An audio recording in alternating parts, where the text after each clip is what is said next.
Welcome to the African Pitch Masters podcast, empowering Africa's next wave of innovators.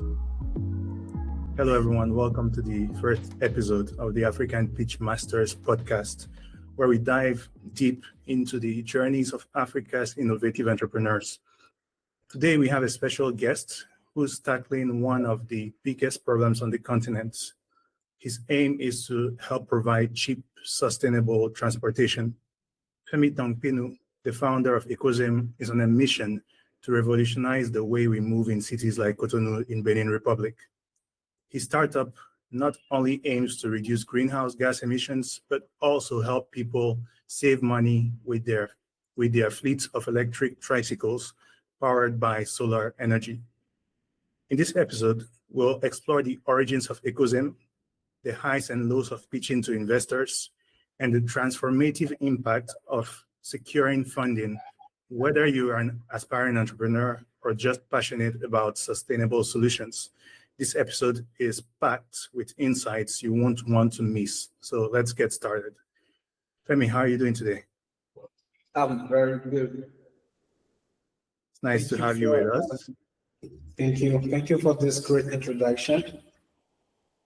And thank you for taking the time to be here with us today and also to share a bit of your experience with those who are still wanting to get on this path of entrepreneurship, who want to create a startup and don't necessarily know in what direction to go. So before we get into talking into detail about entrepreneurship, tell us a bit more about you. Who are you? Who is Femi Tankpinou? Femi Tankpinou is a Beninese boy who grew up in one of the northern cities of Benin, Benin.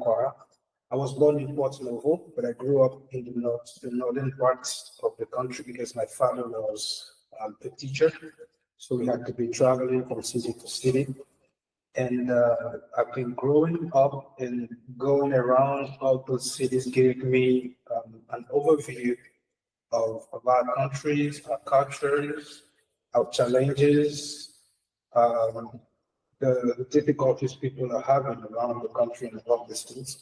So I graduated as a journalist. I hold a degree in journalism, and currently I'm pursuing a master's degree, MBA, at the International Management Institute of Cotonou.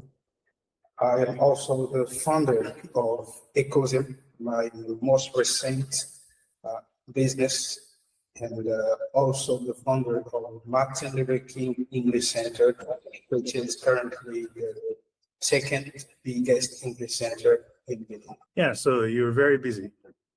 Yeah, I am.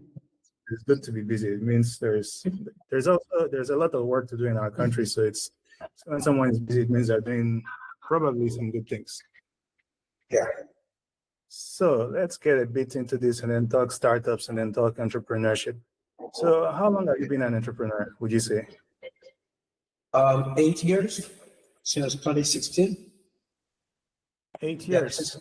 Yeah, since 2016, because I graduated in 2016 and I got my bachelor's degree in 2016, and I dived into entrepreneurship right after my graduation. Mm-hmm. And where did this will to get into entrepreneurship come from? I think I've always been seeing problems around and trying to find solutions to solve those problems.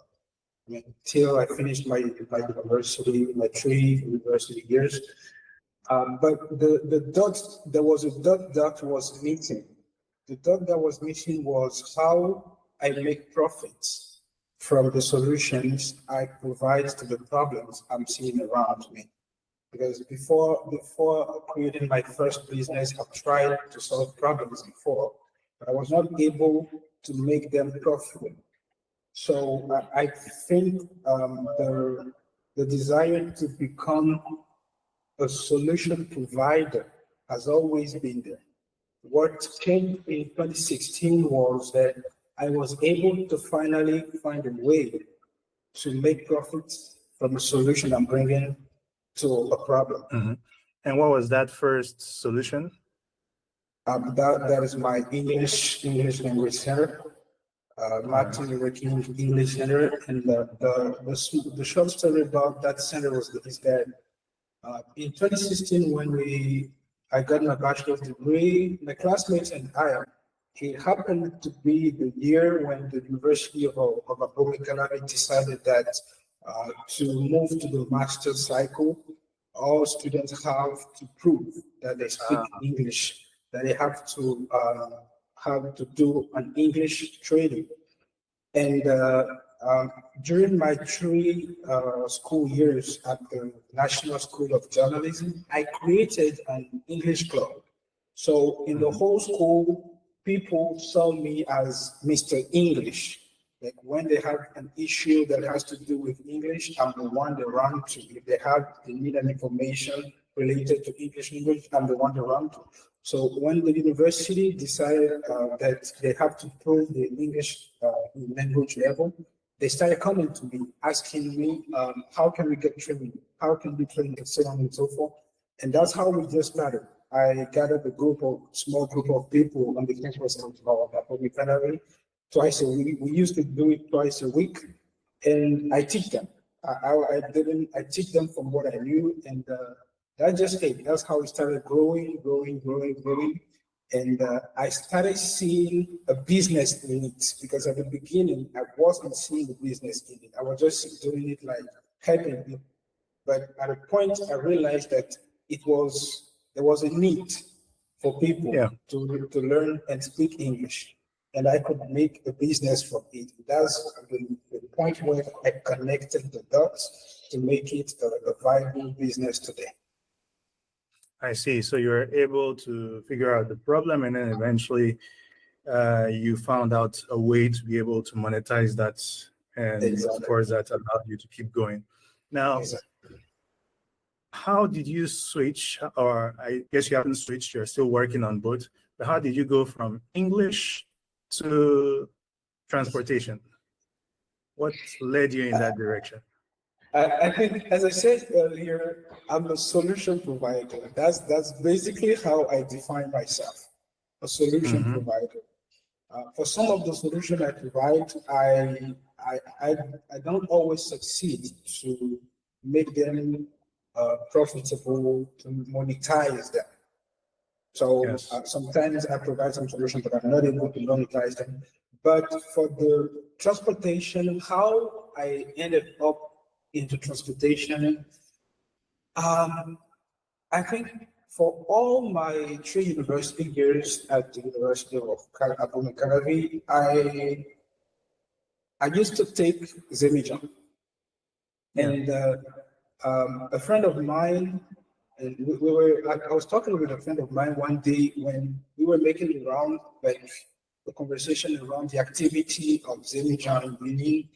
And we were planning to buy some motorbikes just to give some young people in the city who will ride them and give us pay us some money weekly or monthly and all those things.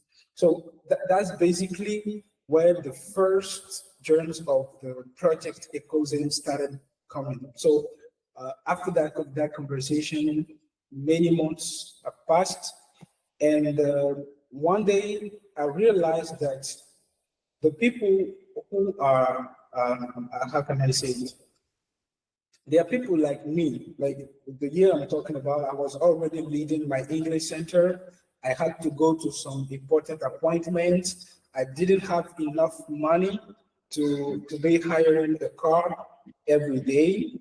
And going with a bike taxi was not also the most valuable thing for my image and all those things.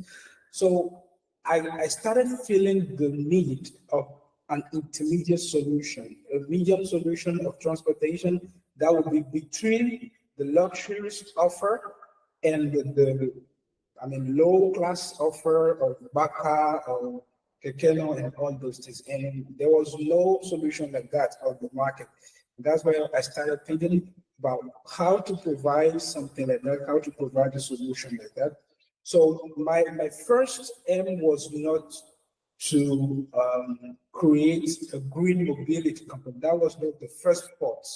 The first thought was Yeah. to create something that would be cheap, but also comfortable for people like me who needed to go to important places but don't have enough money or enough budget to be hiring a car, a luxury car every time. So it is in the process of finding the best way to make it work that I discovered um, electric vehicles and later Mm. discovered that we can power those electric vehicles with solar energy. And that connected the dots automatically, uh, bringing the production costs from, 100,000 per month to almost 20,000 per month, making us able to offer a service that is definitely cheaper, but still comfortable and gives value to the users. All right. And so for those who may want a visual and who will see the video version of this, I think normally it tends to be used in Benin here when we talk about semi-giants bikes, essentially taxis, but it's a motorcycle, and someone is riding it and then takes you wherever you want to go. Now, the intermediate solution would have been something like maybe this, which is a tricycle. It's a motorized transportation device that's in between a bike and a car. And then I guess in your case for Ecozem, you then took it to the next level so that now this is what you have. So it's similar, but now there are doors around. And so, of course, it can be closed. And I guess inside there is some AC, so it's a bit nicer. And the chairs, I guess, inside are also nicer. Yeah. It's exactly it. With AC options, all the comfort you can have in a four-wheel car is available. Okay. And so speaking to some of the customers, what do they say about it? What is the value they see in it? Thank you for this question. At a point, we made a mistake. I have to go back to that before answering the question. At the point we made a mistake, we thought that the value the customers will perceive will be the fact that we are green, the fact that we are not polluting, and so on and so forth. But in the practice, we realize that most of our customers don't actually care. I'm sorry to say it, but it is what it is, we realize that most of our customers don't care if the mean or the transport mean that is carrying them is ecology, if it's electric, if it's solar. They really don't give it a hook. What they want is comfort and affordability. So that is the main value. So when we discovered that we reinforced our communication on those aspects of the service, showcasing more the aspect of cheap, because where you go with 600 for a standard car or a standard transport mean, we take you the same distance with 280 CFR, 280 CFR. So it is more than half cheaper than their standard transport. So we started putting an emphasis on that aspect. We put an emphasis on the security we offer compared to the low class services like Zemijan that we just talked about. Because when you take Zemijan, when it rains, you have no protection. You're beaten by the rain. Exactly, you're beaten by the rain. On the sun, you're beaten by the sun. But with us now, you're protected against all those, climate things that can happen during the day or during the season. So that these are the main aspects of the product on which we put a specific emphasis right now.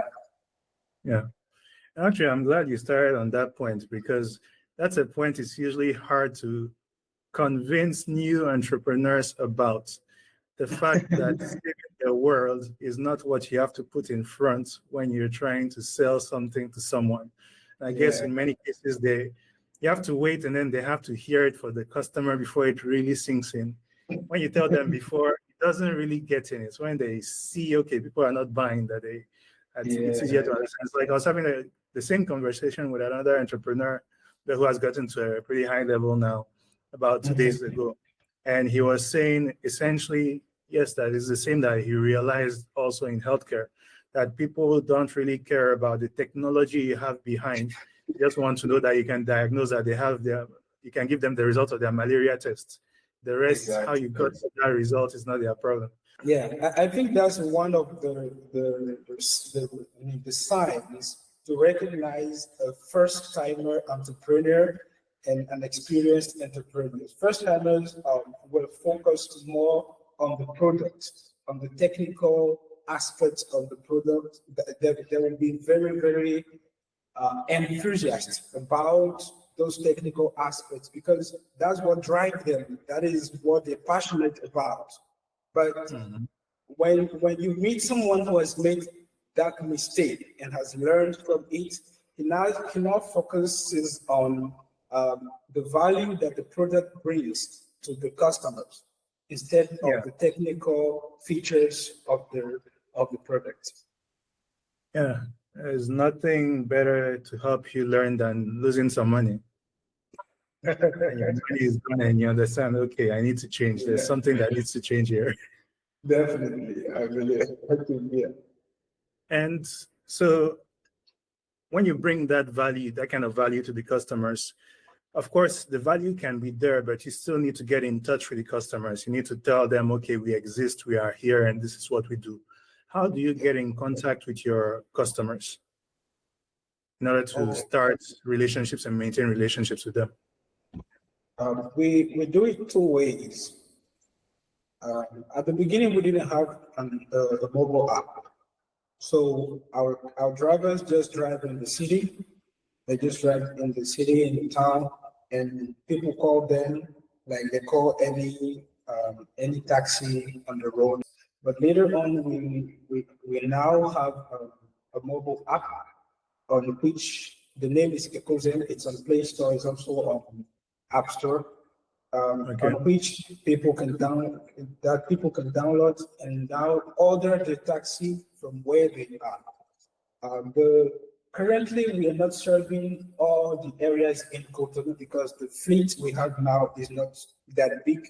But by the end of this year, we'll be able to cover all the districts in Cotonou and even Abomey-Calavi and with that, because we have a fleet of 100 to 200 vehicles that will be added to our current fleet.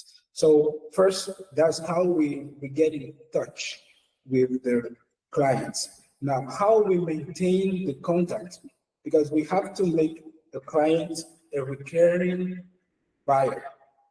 Every client that takes or uses our service one time has to think about us the next time he has the same need. So the first thing we work on is the customer experience. The customer experience, because I'm sure you know that currently there are so many competitors on the market. In just 3 or 4 months, there are up to 4 new companies offering transportation services that start in Benin. So the competition is very hard, it's very high, but we have an advantage on those competitors, which is that we own our fleets, we own our cars. The cars or the vehicles belong to us. So we are able to control the quality of service that we offer. Our drivers are trained, they have driving license, as we assure that our car are assured, and so on and so forth, so that when the customer comes, the chances that that customer leaves disappointed, we make sure that it's almost zero. We make sure that those chances are the closest possible to zero. So Yeah. this impression we leave on the client the first time makes sure or helps us make sure that the next time he needs to take a taxi, he thinks about Ecozem. All right. And so now you have the clients, the people are coming. So of course you have to pitch to them, you have to sell to them. But before you could pitch to those clients, in order to be able to get that fleet, you needed some funding. And so it's probable you had some pitches to do. How are those like? Oh my God. There's a long story to tell about my pitching journey. It's a whole movie. I can make a whole movie about it, because the beginnings were so catastrophic. Honestly, I have to tell you. And this will also allow me to send a message to all the entrepreneurs who will be listening to or watching this podcast. You never start great. You never start great at pitching. It will always be something that you will not be proud of the first time you try. I was a journalist, you see, so I studied communication. My job was to speak in front of people. But I tell you, I was a very bad pitcher. So I had to learn. I had to learn, because it is not just about speaking. It is mainly about knowing what will catch the attention of the person you are speaking to and put it in your pitch. And this is where we make the big mistake. Like we were saying previously, some of us are at a point we focus on, we want to save the world, and we build the message around that. We want to save the world. But when you are pitching to a client or you're pitching to an investor, I mean, depending on the type of investor also, but most of investors, what they are looking for in your business is not mainly how you are going to save the world, but it is how you are going to save the world and make some money for them. You should never forget about the part of how you make money, how you create value. So it starts from being able to clearly state the problem you want to solve. Clearly, very clearly state the problem you want to solve. Clearly state the solution you are bringing to that problem in a way that nobody needs to ask any question to connect your problem to your solution. Then making sure that the problem you're trying to solve, it's a problem people are willing to pay to get it solved. Make sure that the problem you're trying to solve is a problem that people are willing to pay to get it solved for them. Otherwise, you will just identify a solution, identify the problem, make a solution. The solution is there. It's a very good thing, but nobody is really willing to pay, because either they already have other ways of solving the same problem, or that problem does not represent a big pain point for them. It doesn't represent a big pain point for them to be willing to get rid of that problem by paying you money. So I think I made those mistakes in my beginnings in pitching. I remember one day back 2019, I think, I had to pitch in front of Benin Business Angels Network. A couple of months previously, a couple of months before that, I won a competition named the Lectaron de la 19e in Benin. It was organized by the Minister of Energy, and I was the third finalist, so I was among the winners. And for me, yeah, I was a good pitcher. I like winning. That was already a good thing. It means that I'm already good in pitching. I can go in front of anybody. But what I didn't realize was that the jury in front of which I pitched on during that competition was not a jury of investors. Yeah. It was just a jury of people who want to help young entrepreneurs by listening to their ideas, giving them some funds to launch the business. So the pitch I made that day, I took it directly to present the same pitch in front of the people. No, that day I was disappointed by myself. No, the questions they were asking me some questions I've never thought about in my life, but about my business. They knew the industry I'm trying to get in. They knew it so deeply. You realize that your investors, before coming to listen to you, they have studied your projects, they have studied your markets, they have studied your clients. Like, they have appropriated the projects more than yourself. So if you come and you don't master the industry of the project like them, at least, or even more than them, you have some hard time. You have a hard time with them because they are very, very, very not just careful, but they pay so much attention to details. So what I learned, the lesson I learned from that is this: never present the same pitch in front of two publics. Never. Even if it is people from the same company or people from the same VC or all those, never take the same pitch and go and present to two investors. No. But every time you have to make a pitch in front of the public or in front of a jury or in front of an investor, study that audience. Study the audience, the people who you're going to talk to. Study them. What are their areas of interest? What is their journey in terms of, maybe they are not entrepreneur, but what is their professional journey?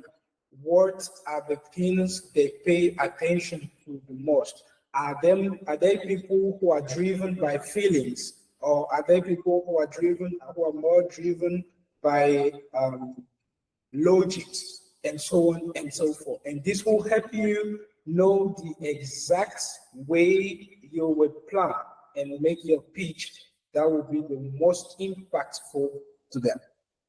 Yeah. And the way you started was interesting. It reminded me of something I listened to years ago. It was a lecturer, I don't remember from what university, who was teaching students a persuasive writing class.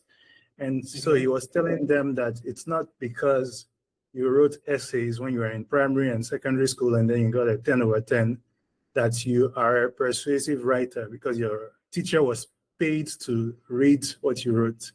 And so at the end of the day, there's a difference between your teacher telling you that you did a really good job and then you going out in the real world and then people responding to what it is that you wrote.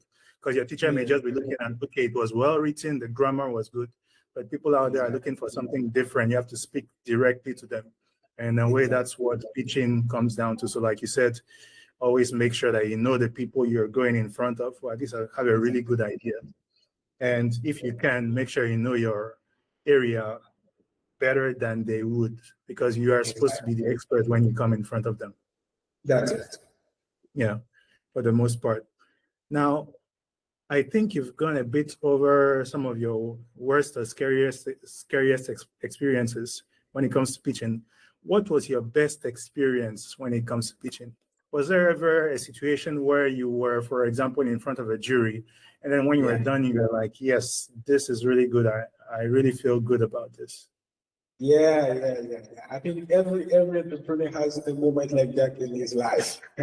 Mine was, I think mine was in 2020 or 2021. No, it was 2021 when I pitched in front of a jury at the World Bank headquarters in Benin.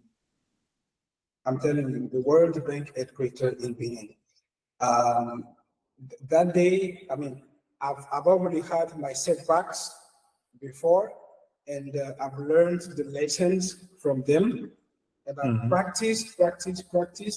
So that day when I went in front of first, I was scared. Honestly, I was scared because this was the word break. I'm telling you, the people who finance the banks and the state are now trying to see if they could fund an individual.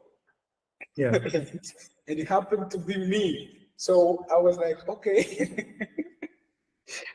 how do I go about this? But I think the lessons I learned from my previous experiences helped me a lot. And I put I was not able to find out who will be the members of the jury, Yeah. but I tried to see the project through which they wanted to make the funding available. What were the goals of the project? What are the interests and so on and so forth. I tried to study the project as much as possible. So when I went, I was first scared, as I said, but at the point when I went into the pitching room, I was more relaxed and I presented my pitch. You know, the moment you are pitching and you could see the eyes of the members of the jury shining when they're looking at you, you know that you are saying something that is interesting. When you see the dollar signs appear in their eyes, you know that yes. Exactly.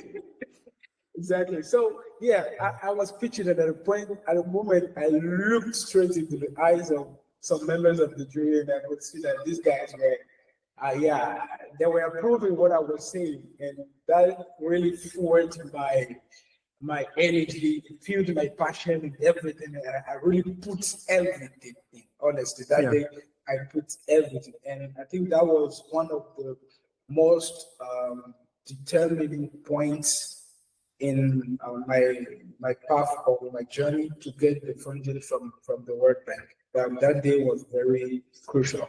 Yeah. Yeah. And one thing also about presentations is usually the better prepared you are, the less stressed you feel. Yeah. And so generally when you get there, if you know what it is that you are talking about, usually it's not going to be as stressful.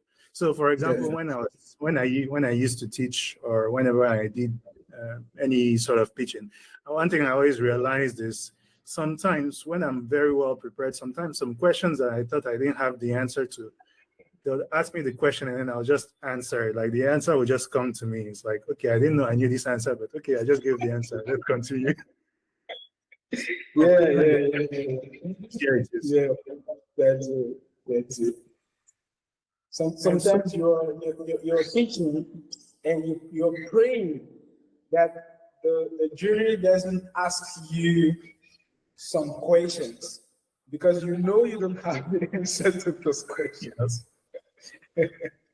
Yeah, that's true. I guess one trick, maybe I shouldn't be telling my tricks, but one trick for those who are out there is sometimes what you can do in some cases is you can, if you know there's one part that's a bit weaker, but that is not as crucial to your project working, you can sometimes steer the questions in a particular direction by leaving out some small components that you know they are going to ask you about. And so it takes the time. And so they don't have the time to get to the other stuff. And you should make the people pay. You should ask people to pay before getting access to this podcast. There's a difference between getting the information and implementing the information. They can come for implementation. Yeah, that's true. Yeah, that's true. So you're able to convince them, you got some of the funding for the project. Now, Yeah. what are the major costs on the project? What was the hardest thing? What were some of the things that you needed really that funding for the project to actually be able to succeed? Um, the main point for our cost is are the vehicles. Vehicles, because we had to import them. We're currently working to be able to assemble them locally, but first we had to import them uh, already assembled from China. So it was a little bit costly. Beside that, we have energy, Mhm. either the conventional power or the solar power, because both have a cost. And these are the main areas, of course, we have plus salaries. These are the 3 points, of course, in the structure of the project. Because for every vehicle we put in the traffic, there is a driver. So if Yeah. we have a fleet of 500 vehicles, it means the size of our employees is growing to 500. If we have 5,000 vehicles in the traffic, we have 5,000 drivers. So it's a project that will have a big human resource part, a big human resource management aspect, and that's also where one of we spent the most. Yeah. Okay, I see. Now, when it comes to the vehicles, is there Yeah. any long-term plan to eventually see how to produce them in the area? It's not even a long term. It's a medium term plan. All right. Because I don't know if you have the information, but Spiro is planning to produce vehicles locally, electrical Okay. vehicles locally at JDZ. All So right. I am one of my mentors currently is the founder, yeah, the CEO of Spiro in Benin. Because Mhm. many people think that Ecozem is in a competition with Spirosis. We are all in the electrical mobility market and all this, but I, personally, Yeah. I don't feel it at all as a competition because the market is there. The market is very large, and Yeah. even if we were all on the same segment of market, we will still have each of us our parts of market. Percentage. So Yeah. I really don't see Spiro as a competition. That's why I went to the CEO. I went to him, telling him that, yeah, I know you have some experience in this. You have been into business and to investment for more than 15 years now. I'm just coming into the industry. This is what I'm doing. And I want you to accompany me to guide me through it. And he accepted. So he's the one. He's one of the people who guide me the most today in the choices we have to do about Ecozem. So we are planning currently to work with Spiro when they will launch their factory at JDZ to produce our vehicles there, because Okay. we have the vehicle plans. The vehicles were conceived here Yeah. and made in China. So the plans are there. We just need to Yeah. bring it to a good factory and it will be produced for us. So once Spiro will launch the factory at JDZ, we will definitely start producing our vehicles here. And this is a matter of 2, 3, or 5 years maximum. So Yeah. it's not a very Okay. long term. Right. It's a medium term project. All right. That's good to know because I think it's going to help you a lot also to have everything produced here. It's just Yeah. right there. You go, you collect it rather than having in, Yeah. yeah. So it facilitates things. Yeah, All right. it's things. And also nice to hear that you've already started developing partnerships with other people that are around who are in the same sector, and so you can all grow together. Yeah. And so aside from this, what are some of your future plans? Anything else you want to share? Yeah, we are currently when I'm talking about Ecozem, maybe my passion about the project make people think that we already a big company, but we are not yet a big company. We are still a startup. We are still a small project that has to grow. So the main project we have now is expansion, cover the most geographic areas possible, first in Benin, and then move outside Benin. Lome in Togo has the same problems as Cotonou. We have the same types of customer, almost the same living costs and everything. So Lome is a market we are eyeing currently. We want to grow it. So I think after covering the main cities in Benin, Lome will be our next destination, and from Lome we can go to Ivory Coast. Ghana is not a very